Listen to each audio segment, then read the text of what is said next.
Beneath a windswept mountain in central Turkey lies the outline of a city that should not exist. Its stone wall runs for roughly 7 kilometers, enclosing an urban landscape of streets, compounds, gates, and monumental buildings. Yet no later town buried it, no modern city covered it, and almost no ancient author clearly named it. It rose rapidly during the Iron Age, burned with extraordinary violence, and was abandoned so completely that its plan remained sealed beneath grass and soil for more than 2,500 years. The place is called Kerkenes Dağ, after the granite mountain on which it stands. From the summit, the terrain appears almost empty, but scattered stones mark one of the largest fortified settlements of its period in Anatolia. Archaeologists studying it have faced a tantalizing question. Was this the lost city of Pteria, where the Lydian king Croesus provoked a confrontation with Cyrus the Great of Persia? The answer may connect these silent ruins to a war that transformed the ancient world. The search began not with treasure, but with topography.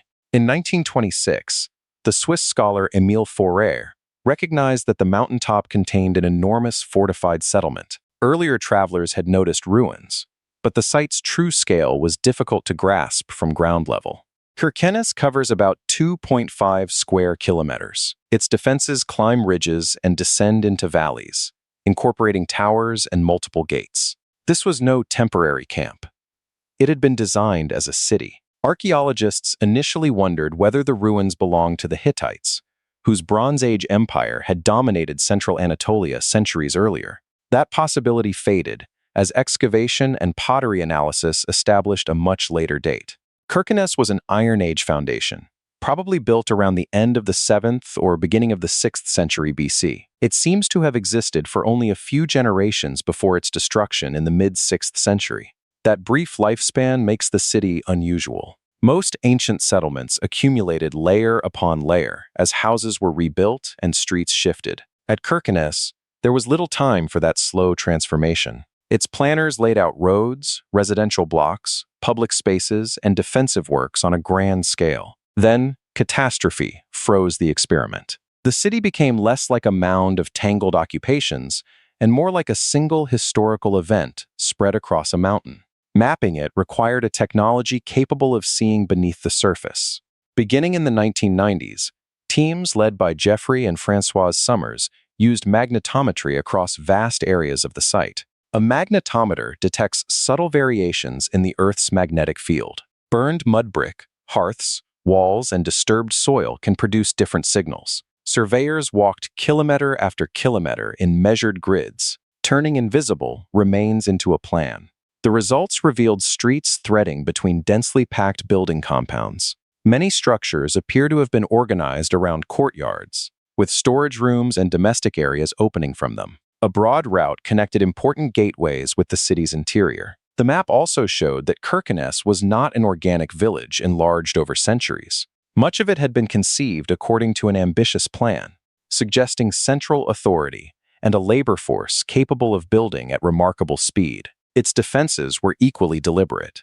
The stone-faced wall contained rubble and other material, while towers projected outward at intervals. At the Cappadocia Gate, excavation uncovered a complex entrance approached through imposing stonework. Attackers would have been channeled into a controlled passage, while defenders occupied the towers and walls around them. The builders were responding to a world in which royal power depended on fortresses, roads, and the ability to survive siege warfare. Yet walls did not save Kerkenes.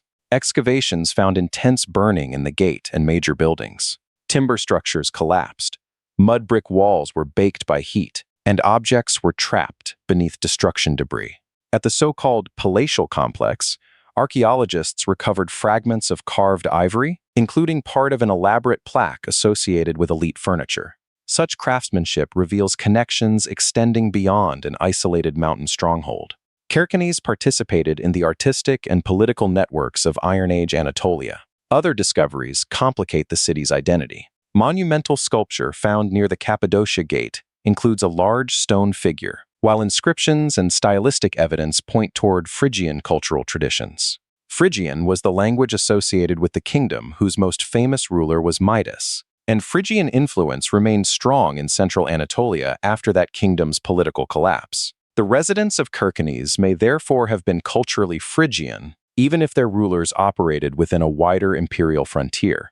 That matters because Kirkenes was once confidently described as a Median city. During the early 6th century BC, the Medes held power east of Anatolia, while Lydia controlled lands to the west. It seemed logical that a giant fortress near their contested border belonged to the Median sphere, but archaeology does not reveal a population's identity as neatly as a flag on a map. Pottery, architecture, inscriptions, and sculpture indicate cultural choices, not necessarily the ethnicity or political allegiance of every inhabitant. The possible name Pteria comes from Herodotus, writing in the 5th century BC. He tells how Croesus, king of Lydia, crossed the river Halys after consulting the oracle at Delphi. The oracle had declared that if he attacked Persia, he would destroy a great empire. Croesus assumed the doomed empire was Persia. He invaded Cappadocia and attacked Pteria, described by Herodotus as the strongest place in that region. Croesus captured the city, enslaved its inhabitants, and devastated nearby settlements. Cyrus then marched against him, and the armies fought an indecisive battle. Croesus withdrew to his capital at Sardis, expecting time to gather allies. Cyrus pursued him immediately.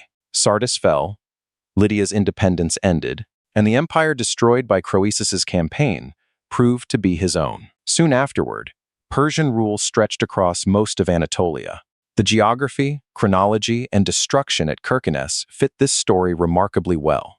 The city stood east of the Halys, in ancient Cappadocia. It was heavily fortified, occupied for a short period, and violently destroyed around the time of Cyrus and Croesus. No other known site matches Herodotus's Pteria as convincingly. For that reason, many archaeologists regard the identification as probable, but probable is not proven. No inscription has been found saying, in effect, this is Pteria. Herodotus wrote generations after the events, and his account blends historical information with dramatic storytelling. Archaeological dating usually provides a range rather than a precise year. Kirkenes could have been destroyed during the Lydian campaign, during the Persian expansion, or in another conflict that left no surviving written account. Responsible archaeology keeps that uncertainty visible. Even without a secure ancient name, the discovery changes what can be known. Kirkenes shows that rulers on the Anatolian frontier could mobilize people and materials to create a planned city on an immense scale. It shows communities using Phrygian language and imagery within a landscape contested by larger powers. And its burned buildings preserve the physical cost hidden beneath royal narratives. Homes emptied, valuable objects abandoned, gates consumed by fire, and an entire population dispersed. The lost city was found not through a single spectacular clue, but by combining ancient texts, pottery, architecture, excavation, aerial observation, and magnetic measurements. Herodotus provides a possible story. The mountain supplies the evidence that can test it. Where they align, Pteria begins to emerge. Where they do not, the ruins refuse to be forced into a convenient legend. Kirkenes may one day yield an inscription that settles its name. It may never do so, but the city is no longer truly lost.